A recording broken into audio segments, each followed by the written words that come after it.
दंडवत प्रणाम. मी अश्विनी. आपण डोंबिग्रामच्या लीळा ऐकतोय. ईश्वर स्पर्शाचा मार्ग भाग 2 या पुस्तकातून आपण ह्या लीळा श्रवण करत आहोत. आज आपण उत्तरार्ध लीळा क्रमांक 133 उद्ग्रहणिकापूर्वक ईश्वर प्रतीती करणी माहीम भट्टास पहिल्याच आक्षेप परिहारपूर्वक चर्चेत ईश्वराचा बोध. माहीम भट हे सराळ्याचे राहणारे होते. त्यांचा कर्मरहाटीतील 5 शास्त्रांचा अभ्यास झाला होता. 6वे शास्त्र ते प्रभाकर हे शास्त्र त्या काळी महाराष्ट्रात अभ्यासता येत नव्हते. म्हणून माहीम भट हे तेलंगणा प्रांतात जाऊन प्रभाकर शास्त्र शिकून आले होते. त्यांच्याच गावातील गणपती अप्पोय्यांची आणि त्यांची भेट झाली. शास्त्रावर चर्चा झाली. गणपत अप्पोय्याला थोडाफार शास्त्रांचा अभ्यास होता. त्यांची शास्त्रावर चर्चा झाल्यानंतर गणपत अप्पोय्यांनी त्यांना सांगितलं, माहीम भट्टो, तुमचे अभ्यास केल्याचे सार्थक तेव्हा होईल जेव्हा तुम्हाला श्री चांगदेव राऊळांचे दर्शन होईल. माहीम भट्टांनी गणपत अप्पोय्याला विचारलं, ते विद्वान आहेत का? गणपत अप्पोय्या म्हणाले, नाही, ते महात्मे आहेत. माहीम भट्टांनी विचारलं, ते काही शास्त्र जाणतात काय?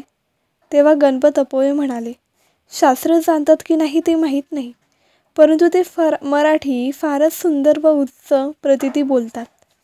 माहीम भट्टांनी मनातच विचार केला की ते महात्मे शिवाय मराठी बोलतात तर माझ्याशी बोलतील काय? ते जर मराठीत बोलतील तर मी त्यांच्याशी संस्कृतमध्ये बोलेल.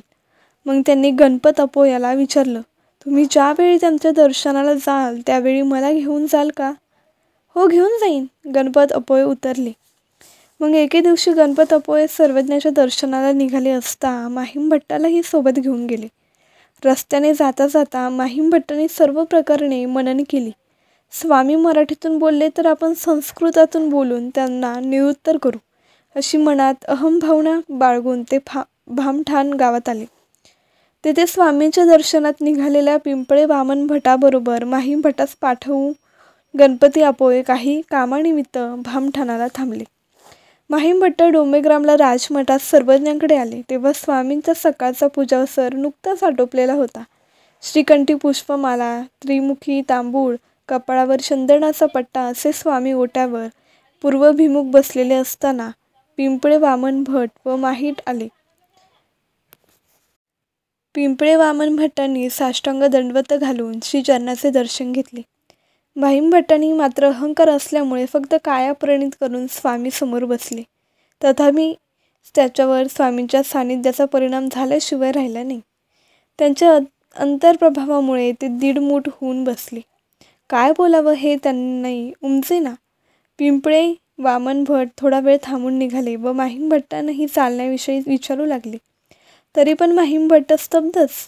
मग सर्वज्ञ पिंपळे वामन भट्टाला म्हणाले, भट्टो, तुम्ही तर चला, त्यांना जोपर्यंत थांबाय वाटेल तोपर्यंत थांबतील व मग येतील.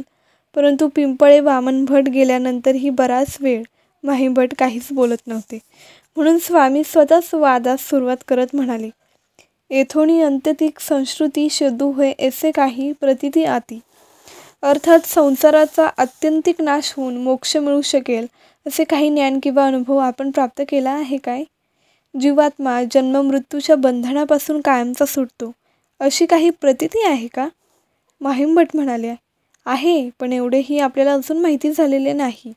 मग आत्तापर्यंत आपण कोणत्या कामात अडकले होते? तेव्हा बाईसा रागाने म्हणाल्या, याची बाबावर बुद्धी नाही, श्रद्धा नाही, असे म्हणून रागावू लागली. तेव्हा सर्वज्ञांनी त्यांना शिखराने श्रीमुखाने मनाई केली, बाई, रागवू नका, गप्प बसा. हो, जीवावर जन्माच्या कर्माची पुटे थर चढलेली असतात. ती सहसा कशानेही निघत नाही. ही पुटे आम्ही काढू. हे पटवण्यासाठी सर्वज्ञांनी सुरियेचा दृष्टांत निरूपण केला. गावात एक लोहार येतो. तो सर्व साहित्य घेऊन आपले दुकान सुरू करतो. गावातील सर्व लोक तलवारी, सुऱ्या, कुसे, पासे धारी लावायला आणतात. कुण्या एका गृहस्थाच्या घरी सुरी पडलेली असते. तो ती घेऊन त्या लोहाराजवळ येतो व म्हणतो, या सुरीला धार लावून दे. तो लोहार त्या सुरीला हातात घेऊन उलट सुलट पाहतो व मनात म्हणतो की ही सुरी राजाला योग्य आहे. म्हणून तो सुरी आणणाऱ्या गृहस्थाला म्हणतो, याचे काय होणार आहे, ही फारच गंजलेली आहे. अग्नीत घातली तर जळून जाईल. त्यापेक्षा मी या सुरीचे 4 दाम देतो, ते तू घे. मी या सुरीचे खिळे तयार करीन. त्याप्रमाणे तो गृहस्थ 4 दाम देतो व निघून जातो. मग त्या लोहाराने त्या सुरीची मूठ व पाते अलग अलग करून बाजूला ठेवले. दिवसभर लोकांची आलेली कामे करू लागला, परंतु त्याचे सर्व लक्ष त्या सुरीकडे असतं. नंतर तो सुरी हातात घेतो, अग्नीत घालून गरम करतो व हातोड्याने ठोकतो. ठोकल्यामुळे सुरीचा गंज निघतो. पुन्हा पुन्हा तापवून ठोकतो, त्यामुळे त्या सुरीवरील सर्व गंज निघून जातो. नंतर क्षार लावलेल्या सहाणेवर घासतो, त्यामुळे गंजाचा 3रा थर निघून जातो. नंतर तेल लावून गंजाचा 4था थर काढतो. नंतर खूप तूप लावून 5वा गंजाचा थर काढतो. मग आपल्या जवळची मूठ बसवितो व ती सुरी राजाला भेट देतो. राजा त्या सुरीबद्दल मोबदला देतो. राजा ती सुरी तो जेथे बसतो तेथे पुढे ठेवतो. चालतो त्यावेळी सोबत ठेवतो. जेवतो त्यावेळी मांडीवर ठेवतो. झोपतो त्यावेळी बाजूला कुशीत ठेवतो. अशा प्रकारे तो राजा त्या सुरीला रोज विसरत नाही. वरील दृष्टांतील राजा म्हणजे परमेश्वर. सुरी म्हणजे ईश्वर स्थानी प्राप्तीला गेलेला जीव.